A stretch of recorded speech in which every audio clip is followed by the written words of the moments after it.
What's up, guys? Theo here, doing a quick prediction for Rinya Nakamura versus Carlos Vera. So right now, Rinya Nakamura is a minus 1,000 favorite, and the comeback on Carlos Vera is plus 550 on DraftKings. And guys, no surprises here. I like Rinya Nakamura. The reason for that being that this is a terrible matchup for Carlos Vera.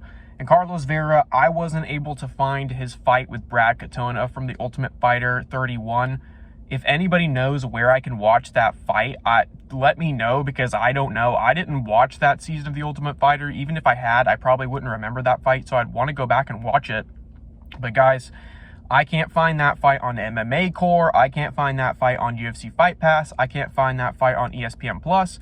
I can't even just find it anywhere on Google. So I mean, I can't find it on YouTube. I don't know where the hell you can watch those tough fights. I can't find them anywhere, but I did watch Carlos Vera's fights on the regional scene before he went onto tough. He had some fights in like LFA and Fury and whatnot. And based on what I saw, he's just got no way to win this fight. Vera is fighting out of 50-50, which is Ryan Hall's Jiu-Jitsu Academy. If I'm not mistaken, that's like his Jiu-Jitsu school. And Vera is a guy who, he has good jiu-jitsu. He's good off his back. If he gets you like in a guillotine or off his back, he has subbed a couple of these guys on that are lower level on these regional shows. But when you watch him fight and watch his jiu-jitsu, it's completely devoid of any kind of wrestling. He does no wrestling when he goes to the ground. It's all just jiu-jitsu transitions. There's no physicality to what he's doing. He's getting behind guys. He's laying on top of them. I mean, and it makes sense when you see he's fighting out of 50-50, because that's kind of Ryan Hall's philosophy. He's got this philosophy about jiu-jitsu that, like, you see with a lot of these pure jiu-jitsu guys where they're like, jiu-jitsu can defeat anything. They're just like, they're deluded about jiu-jitsu's power. They just think that, like, any dude that has power wrestling, whatever, can just be, like, defeated with a heel hook. They have this philosophy where they're like, all I need is one heel hook to get this guy. And it never works, guys. It never works. You see these jiu-jitsu guys come, they don't have wrestling, they have subpar striking, and they just never succeed at the UFC level. And this is a terrible matchup for this guy, because he was getting taken down by other guys on the regional scene who had like subpar wrestling compared to what Rinya Nakamura has. Rinya Nakamura is like a U23 world champion in wrestling, and he's got insane power. So you've got a jiu-jitsu guy who his best thing that he can put together on the feet is like a spinning back kick, which he landed one time early in his career, and he used it against his most recent competition and wasn't able to land it. So that's kind of like his flashy thing he does. He throws like this really cool spinning back kick.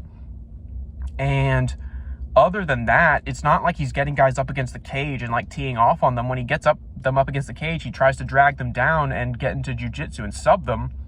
And he's subbing guys that like aren't even good. I mean, he subbed a guy, his last fight before he got on tough, he subbed a dude with like a guillotine, and that dude was fighting out of a jiu-jitsu school as well, and he got subbed in MMA with a guillotine. So I don't know what the hell happened there, but that guy was obviously a can. This is just a terrible matchup for Vera. Rinya has insane wrestling, insane power. That's exactly what you need to defeat a jiu-jitsu player that just has no wrestling and thinks that he can throw spinning shit on the feet and win. And Rinya Nakamura, he comes out really fast, really strong, and he's got a brick chin too. When people do land on Rinya, it literally just doesn't do anything. He just keeps going forward and keeps throwing powerful blows. And when he gets people down, he's completely controlling them. And Rinya Nakamura has already schooled a couple jiu-jitsu guys. He fought Toshiomi Kazama. I forget if that was his Contender Series fight or if it was his first fight in the UFC, but I think it was his first UFC fight. Toshiomi Kazama's pedigree was that he was a grappler. He was like a Shuto jiu-jitsu kind of guy out of Japan. And Rinya just knocked him out and laid him out cold. Brutal knockout. So I think that's exactly what's going to happen here. I think Rinya's the truth. I think he's a big problem at 135. Give me Rinya Nakamura to win by knockout, guys. More picks coming later this week. I've got a lot of great reads on this card, and I like a lot of underdogs. This isn't one of them, but he's a minus 1,000 favorite. I thought I would just go ahead and put this video out. I am probably actually going to put him in the Bet MMA tips. I know a lot of people will say that that's dumb and that you shouldn't be betting like units on minus 1,000 favorites. I just kind of do it to pad out the MMA bets record, to be honest with you. When I see like a sure spot like this, I mean, I have no problem betting that. If you go and look at my Bet MMA tips, you'll see that I actually got my record positive by doing that. I didn't start out negative or anything, but I spent years building up a strong positive record where I was at like a 15% ROI just betting on Usman, Umar, Bo Nickel, Volkanovski, just like these blue chip fighters. You bet a lot on Sean O'Malley, you bet a lot on them. And I mean, if you pick your spots right, guys, if you don't have any Usman versus Leons, if you don't have any Israel versus Sean's, if you don't have fights like that, if you kind of can see where you need to avoid stuff like that, you can pick your spots well, and you can make money on those guys. Not a ton of money, but again, we're trying to make a record look good. We're trying to improve ROI.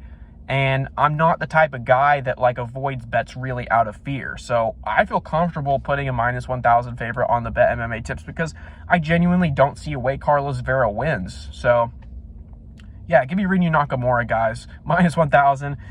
Don't bet it straight. Just like put it in some parlays or something. Sometimes I put these guys in my Bet MMA tips, and if it's like a minus 1,000, minus 1,200 something favorite, I'm not really betting money on them. I'm just so confident that they're going to win that I would bet that money on them, and I want people to see that I'm able of getting these reads. So yeah, keep it locked in, guys. More picks coming up this week. Check the Bet MMA tips for anything I might like.